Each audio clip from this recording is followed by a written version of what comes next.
Selamat Duduk dulu. selamat pagi atau selamat siang, selamat penonton kembali bersama kami dari GKJ Bogor dengan acara Isotonik.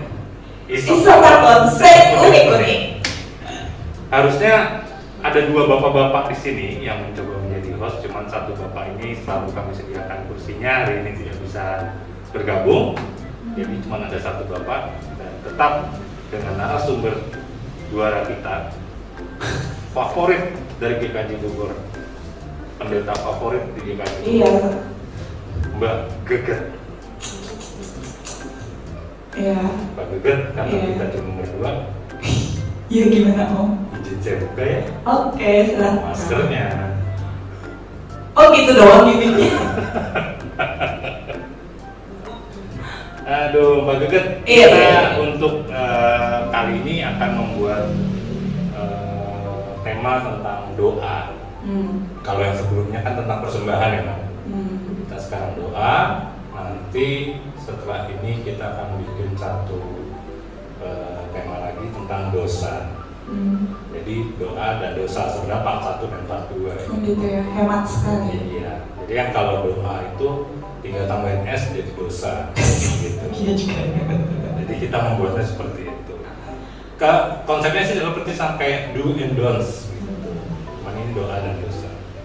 Kita langsung aja Mbak, biar kayaknya ini terus terang Mbak Geget tidak kami konsep tentang pertanyaan apa yang mau kami berikan supaya yang pertama mudah-mudahan Mbak Geget terlihat Apa tuh? kemampuannya untuk merespon pertanyaan-pertanyaan yang mungkin saja terjadi dari siapapun. Itu berdasarkan pertanyaan netizen atau gimana Om? Oh iya pasti.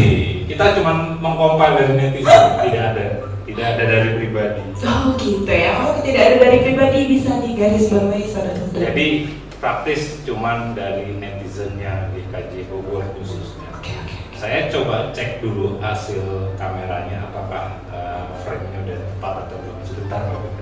A few moments later. Baik Mbak Geget, sesuai dengan tema kita, kita yang pertama itu tentang doa. Ini kok serius banget tapi ya. Awalnya kelihatannya serius. Iya. Saya nggak tahu apakah nanti berikutnya lebih serius atau enggak. Doa itu apa sih Mbak? Doa adalah KBBI ya. iya dong. Cara kita berbicara kepada Allah. Udah. Udah. Itu aja. Iya, gampangannya gitu. Cara kita berbicara Pada Allah. pada Allah atau pada Tuhan ya. Kalau begitu doa itu wajib. Wajib. Kenapa wajib? Karena doa adalah nafas kita. Doa itu nafas. Iya. Kalau nafas wajib nggak? Wajib. Iya dong. Kalau nggak nafas? Ya meninggal. Sama. Sebenarnya kalau orang Kristen nggak doa juga gitu, fatal akibatnya. Kalau nggak berdoa fatal. Berarti dengan kata lain kalau kita nggak bernafas kan meninggal. Oke. Nah. Kok lu nyontek si Om? Iya, ini kan ininya, ini kan itunya buat saya kalau nggak bingung. Emang doa tuh perlunya buat apa nggak? Kalau kita kan bernafas buat hidup, buat istilahnya berfotosintesis lah. Kalau tubuh berfotosintesis. Biologi ya. Kalau doa itu biar apa? Ya biar hidup juga, tapi iman dan relasinya sama Tuhan. Gitu. Berarti gunanya? Apanya? Gunanya itu buat iya dong, menjalin relasi kita dan Tuhan. Komunikasi berarti Komunikasi, ya, cara ya. komunikasi. Oke. Doa tadi wajib, doa adalah cara komunikasi dengan Tuhan. Ada lagi nih. Kenapa doa harus merem? Nggak harus, siapa yang ngajarin doa harus merem? Loh, kalau kita di kebaktian, Nggak harus, saya melek, saya baca warta soalnya kan pokok-pokok doanya kan saya baca. melek. Iya melek. Berarti kalau misalnya doa kita kodein dari jauh tuh tetap lihat. Enggak, iya kan baca warta. Iya. Oh berarti baca warta, ada yang dibaca. Iya ada. Ada yang dibaca. Berarti nggak harus merem ya? Nggak harus dong. Gitu. Kenapa nggak harus merem Mbak? Kan Iya. malah bisa ganggu konsentrasi. Nah itu udah high level kayaknya. Ini kita nggak masuk sampai high level. Ya, jadi kalau memang kan orang beda-beda. Ada yang kalau merem itu lebih fokus, tapi ada juga yang memang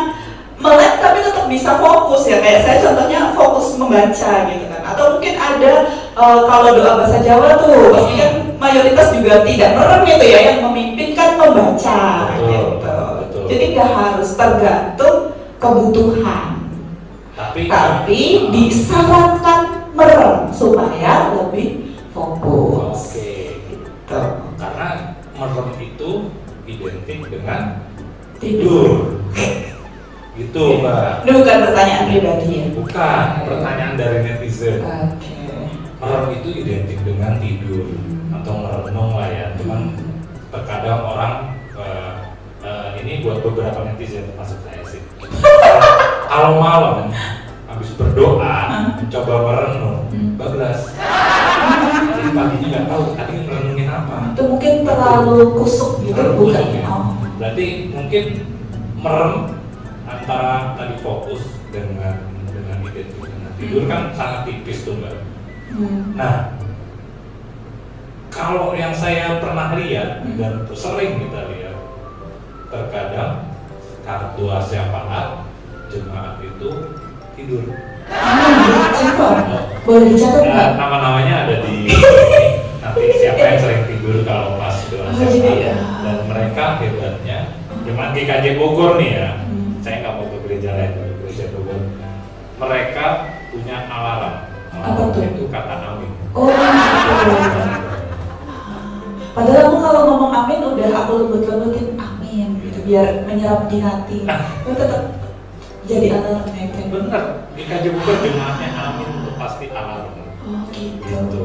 Jadi mungkin nextnya buat Mbak Bukit kalau lagi doa syafaat, aminnya mungkin bisa duluan. Begitu. Ya barusan itu bapak kami kan aminnya di depan. Nah, emang iya.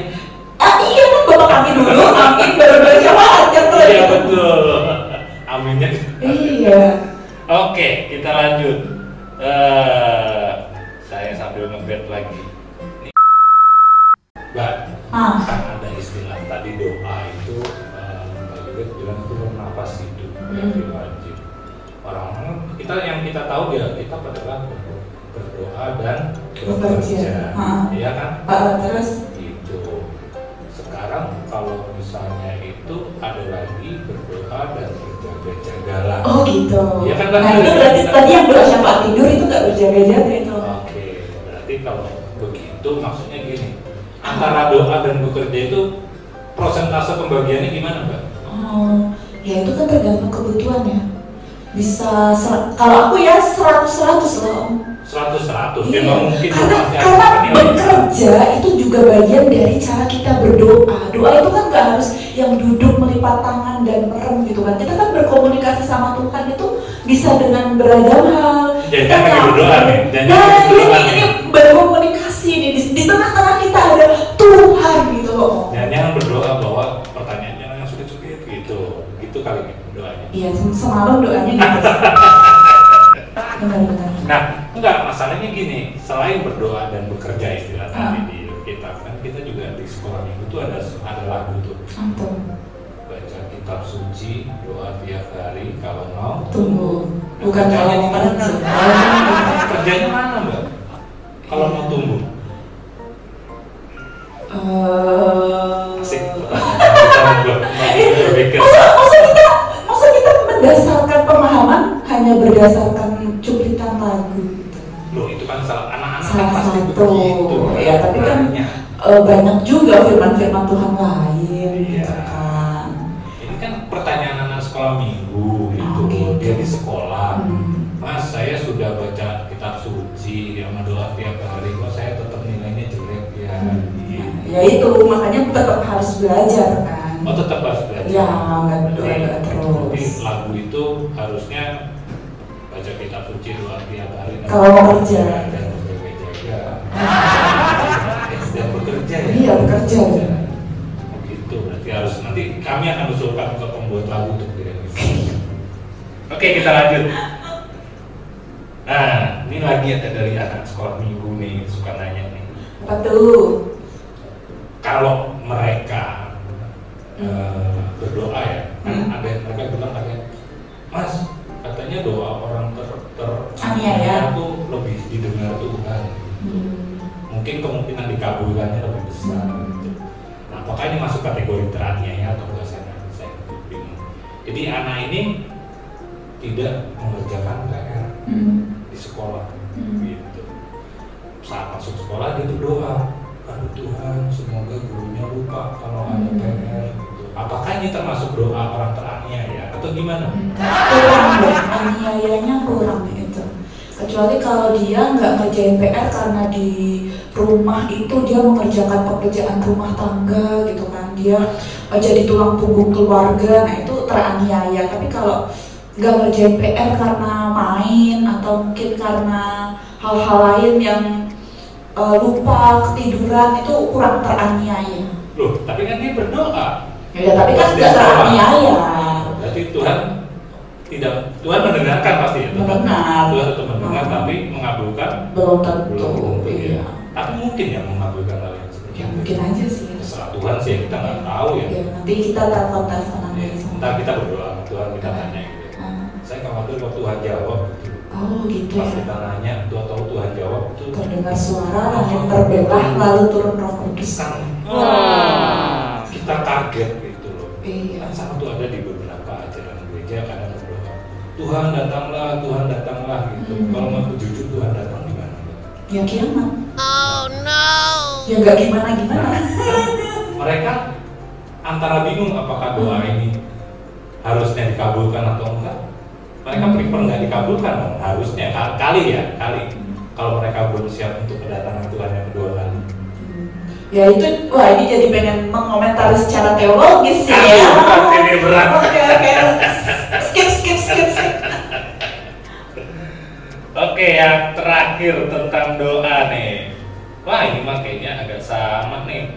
Gampang ya. Ini Oke. dari bapak-bapak. Oke, bapak siapa nih? Bapak-bapak, ada seorang bapak-bapak gitu. Apa tuh katanya? Dia itu dia kan punya hobi. Hobinya itu motoran lah. Wede, bapak siapa ini GKJ Bogor hobi motoran? Siapa itu yang menjadi ojek online? Oh. Hobinya apa namanya motoran. Nah, dia itu beli sebuah peralatan untuk kendaraan itu. Nah, dia nggak ngomong sama yang di rumah, sama istrinya gitu. Dan ini berdasarkan pengalaman pribadi. Ya, dari netizen. Oh, dari netizen. Oke. Ada di atas ini. Iya. Nah, orang ini bertanya, loh, ini apakah kalau saya nanti pulang terus kelihatan nanti ditanya, saya pasti bohong. Orang itu pasti bohong. Saya pasti bohong. Ini saya sesuai dialog di sini. Saya pasti bohong. Saya ngomong gitu ya. Lanjut tahu. Nah, apakah jika dia tuh berdoa, aduh mudah-mudahan nggak ditanya, mudah-mudahan kalaupun ditanya, kalau bohong dimaafin, ya. Kalau bohong tuh nggak masalah sama Tuhan, kan bohong itu tetap dosa. Iya. Dosa sih next topic, jadi jangan dibahas dulu. Nah, bagaimana doanya si orang ini? Apakah mungkin dikabulkan atau enggak? Ya kalau dia salah kok minta ditolong sama Tuhan. Ya tapi emang ada sih ayatnya, orang-orang yang disukai Tuhan dosanya akan ditutupi. Nah, jadi iya suka-suka Tuhan lagi kayaknya coba. jadi kita nggak tahu. Iya nggak tahu. Jadi sebenarnya kalau saya bilang tadi doa ini komunikasi buat Tuhan, komunikasi antara kita dengan Tuhan. Doa ini wajib, tapi doa ini misteri itu. Oh iya. Gak usah. Iya benar bisa. Karena kita nggak tahu apakah dikabulkan atau enggak. Ya jadi di antara komunikasi itu tuh ada jalan-jalan ilahi yang tidak dapat terlihat oleh mata manusia. Nah, Menarik. penutup buat Pak Gubernur. Apa tuh? Silakan Suruh doa. sampaikan buat kami bagaimana supaya kami bisa doanya itu dikabulkan oleh Tuhan. Buset. Wow. Oh ternyata nggak mau. Itu adalah rahasia para pengkhotbah atau pendeta. Jadi itu adalah rahasia yang memang sampai sekarang hanya dipahami oleh orang-orang yang paham. Ntar kalau disebarin pendeta doanya nggak manjur. Betul. Dan satu lagi nanti pendeta nggak ada yang manggil untuk berumah segala rumah. Oke. kita tutup untuk topik yang pertama tentang doa ini. Terima kasih semuanya.